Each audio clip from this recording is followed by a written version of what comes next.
एक रवि नाम का लड़का एक छोटे से गांव में रहता था।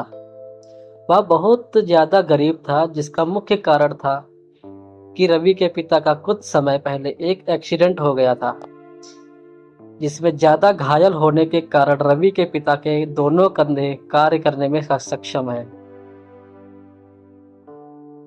और डॉक्टरों के द्वारा उन्हें हटाना पड़ा, जिस कारण रवि का परिवार बहुत ही ज्यादा लाचारी की स्थिति से गुजर रहा था। एक्सीडेंट से पहले रवि के परिवार की मुख्य आय का स्रोत उनका खेत था, जिसमें वह खेती करते और फसल को बेचकर अपना गुजारा करते थे।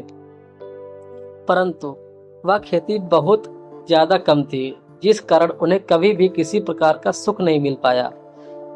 जब रवि के पिता दिव्यांग हो गए, तब उन्होंने वह खेती एक व्यक्ति राम प्रसाद को बटाई पर दे दी, ताकि वह उसमें फसल करे और फसल रवि के परिवार को दे दे। क्योंकि रवि के पिता अब दिव्यांग हो चुके थे, वह फसल करने के लायक नहीं थे। वह व्यक्ति रवि के खेत में फसल करने लगा और उसने रवि के पिता को आधा हिस्सा देना भी शुरू कर दिया। रवि एक समझदार बच्चा था, वह अपने परिवार की लाचारी को बेहतर तरीके से समझता था। वह अपने माँ बाप की इकलौती औलाद था, इसलिए वह हमेशा अपना पूरा ध्यान सिर्फ पढ़ाई पर लगाता था। वह कक्षा में अक्सर सबसे ज्यादा अंक लाया करता था।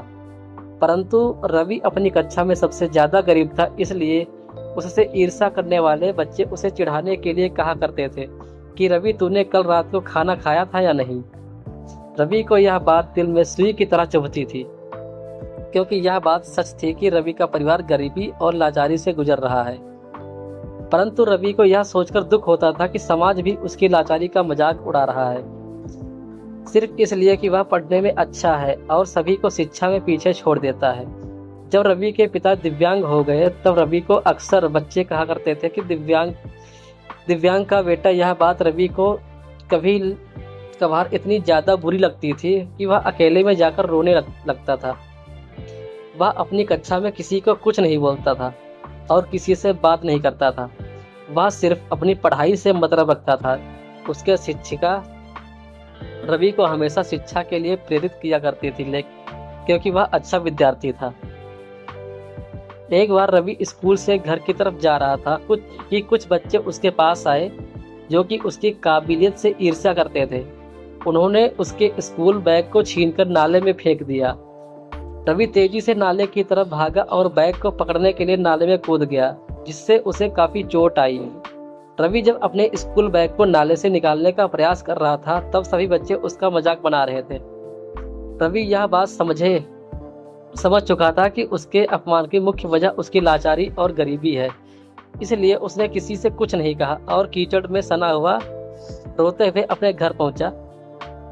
वह दिमाग में सोच रहा था कि यदि कोई गरीब है तो क्या उसे समाज इस प्रकार व्यवहार करेगा। जब रवि घर पहुंचा तो उसकी मां ने पूछा, क्या हुआ बेटा रवि? रवि ने कहा, मेरा पैर नाले में फिसल गया था, इसीलिए मैं नाले में गिर गया। रवि अच्छी तरह जानता था कि यदि वह अपनी मां को कोई बात बताई तो उसकी मां को सिर्फ दुख ही होगा, इसलिए वह अपनी मां से कुछ नहीं बोला और नहाने के लिए चला गया। जब रवि नहाकर आया, तब उसने देखा कि उसके पिता और मां आपस में बात कर रहे हैं कि उनके फसल कटे काफी समय हो चुका है, परंतु अभी तक राम प्रसाद उनका हिस्सा देने नहीं आया। रवि के पिता ने कहा, मैं उससे पूछने जाऊंगा कि क्या बात है। रवि के पिता शाम को राम प्रसाद के घर गए, तब उन्हें पता चला कि राम प्रसाद ने रवि के पिता के खेत पर कब्जा कर लिया है, जिस वजह से वह उनके हिस्से की फसल नहीं दे रहा है। रवि के पिता ने रामू से काफी बहस करी, परंतु उसका नतीजा कुछ नहीं निकला। सीधी सी बात थी कि वह रवि के पिता की लाचारी का फायदा उठा रहा था। गांव वालों को दिखाने के लिए गांव के रामू ने झूठे दस्तावेज बनवा लिए थे, जिसमें लिखा था कि रवि के पिता ने सारी खेती राम प्रसाद को कुछ पैसों में बेच दी है, जो कि झूठ था। जब रवि के पिता अपने घर वापस आए तो वह चुप थे। रवि की मां के पूछने पर पूरी बात बताने के दौरान रवि के पिता रोने लगे। यह देखकर रवि की आत्मा मानो रोने लगी है। उसने अपने पिता को कभी इतना लाचार नहीं देखा था। वह जानता था कि उसके पिता की लाचारी का फायदा उठाया जा रहा है।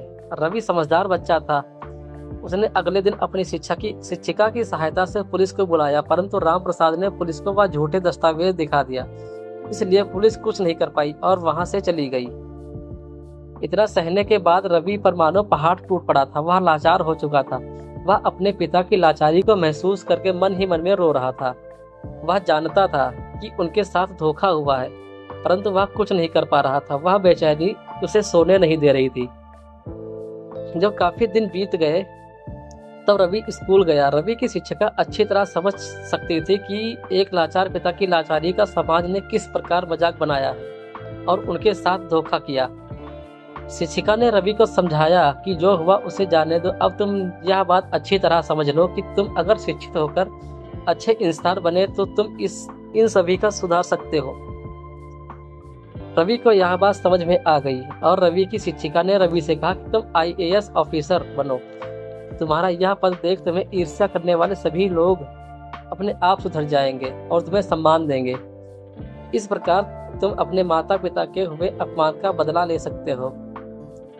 वह मजबूर हो जाएंगे तुम्हारे माता पिता का सम्मान करने और उनसे बात करने के लिए। अब रवि के परिवार के पास उनका खेत भी नहीं बचा था, इसलिए रवि की मां ने दूसरों के घर में काम करना शुरू कर दिया ताकि वह परिवार को चला सके। वह अपने पति के अपमान का बदला लेना चाहती थी, जिसके लिए उन्होंने ठान लिया कि वह उनके बेटे की पढ़ाई नहीं छूटने देगी और वह काबिल अफसर बनाएंगी।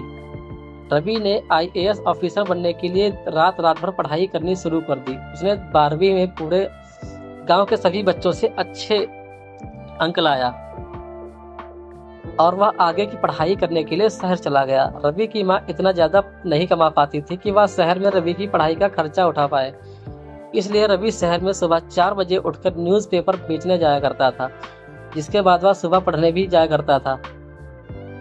इस प्रकार वह अपनी पढ़ाई के लिए पैसे जुटा लेता था, परंतु उसके पास किराए का कमरा लेने के लिए पैसे नहीं थे। रवि होनहार विद्यार्थी था, जिसकी काबिलियत देखते हुए उसके एक दोस्त ने उसको अपने कमरे में फ्री में रखा था ताकि रवि उसकी पढ़ाई में मदद कर सके। रवि फर्श पर सोता था और उसका मित्र बेड पर। इस प्रकार रवि अपने जीवन के संघर्ष के दिनों को गुजरा और दिन रात पढ़ाई करता रहा।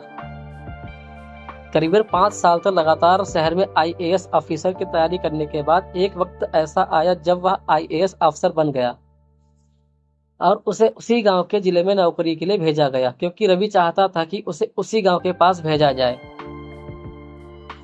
जब रवि अपने गांव में IAS ऑफिसर बनकर आया तब सभी लोग उससे नमस्ते करने लगे। वह बच्चे जिन्होंने उसके बैग को नाले में फेंक कर उसका अपमान किया था, वह उसे सर बोल रहे थे।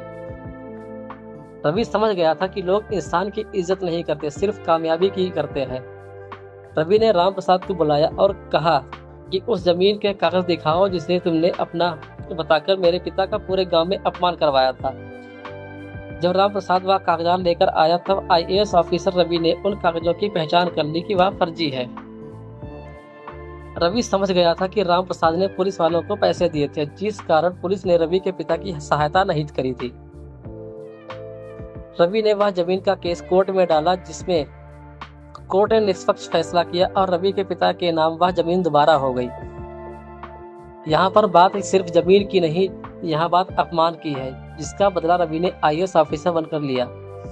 जब रवि के गांव में आने की खबर उसकी शिक्षिका को हुई तब उसकी शिक्षिका उसके घर आई। रवि रोते हुए शिक्षक के कदमों में गिर गया और प्रणाम करके धन्यवाद किया।